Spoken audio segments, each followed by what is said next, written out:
આજે થઈ ગઈ છે ભાઈબીજ, તો સૌથી પહેલા બધાને ભાઈબીજની હાર્દિક શુભકામના. અને અમે લોકો પહોંચી ગયા છીએ મારા નણંદના ઘરે જમવાની પણ નાસ્તો કરવા, કેમ કે અમારે નાસ્તો કરીને સીધું અમારે નીકળવાનું હતું પાલીતાણા અને ભાવનગરના ઈ સાઈડ. પછી નાસ્તો કરીને ઘેરે આવ્યા ને થેલા તો પેક જ હતા, એટલે સીધા ઇકોમાં ગોઠવવાના જ હતા. અને આ જો માવો ચોરતા બંધ થાય તો સેલ્ફ મારે ને ગાડીનો, નહીતરી કે હાલો પપ્પા જલ્દી કરો.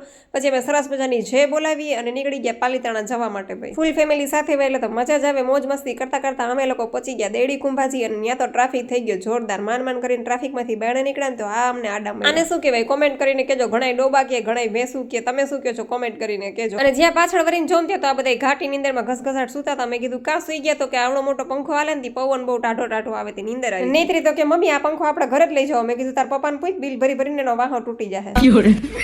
ચાલો ભાઈ ચા પાણીનો બોલ કર્યો છે, બાબરા પહોંચી ગયા છીએ. તમને હોટલ બતાવું પણ આમાં ઊંધું નામ લખાય. હાલો તમને સીધો વિડીયો બતાવું. અને જમવાને હજી વાર હતી, ખાલી ચા પાણી પીવાતા, પણ આવડી મોટી હોટલમાં ચા પાણી નહોતા. પછી અમે તો ખાલી વિડીયો ઉતારી નીકળી ગયા. અને જેવી હું તો ઇકોમાં બેહવા જાઉં ને, પપ્પા એમાં નીચે ઉતારી કે ઇકોમાં બેહવું હોય તો પેલા ગાડીનો કાચ સાફ કરી ઝુલમ કરી નાખો મારી ઉપર. એને તો આવડો મોટો ગાડીનો કાચ બાચ સાફ કરીને અમે લોકો નીકળ્યા. ઢસા પહોંચ્યા ને ત્યાં ગાડીમાં પડ્યું પંચર.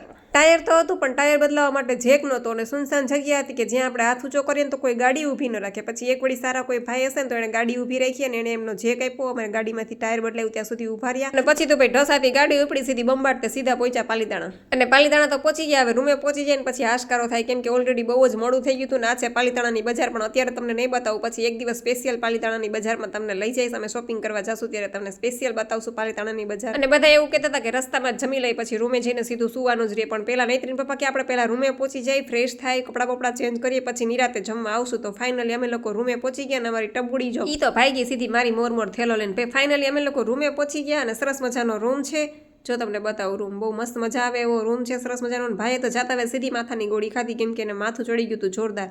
અને ઓલરેડી છે ને 11:30 પોણા 12 જેવું થઈ ગયું હતું. એટલે અમે લોકોએ કીધું કે હવે જમવાનું અહીંયા જ મંગાવી લઈ, કેમ કે બહાર જમવા જાશું ને તો એક તો થાયકા છી બધાય, અને અહીંયા શાંતિથી બેસીને હારે બેસીને જમી શકીએ. ત્યાં ગામમાં ટ્રાફિક એ ઓલરેડી બહુ જ હતું. એટલે તો જમવાનું અમે રૂમે જ મંગાવી લીધું. અને જમવામાં આજે છે પુલાવ, પાઉંભાજી, ઠંડી છાશ, પાપડ. તો ચાલો આજનો મારો વિડીયો કંઈક આવો રહ્યો. તમને ગમે તો લાઈક, શેર અને સબસ્ક્રાઈબ કરવાનું ભૂલતા નહીં. આવજો, જય સિયા.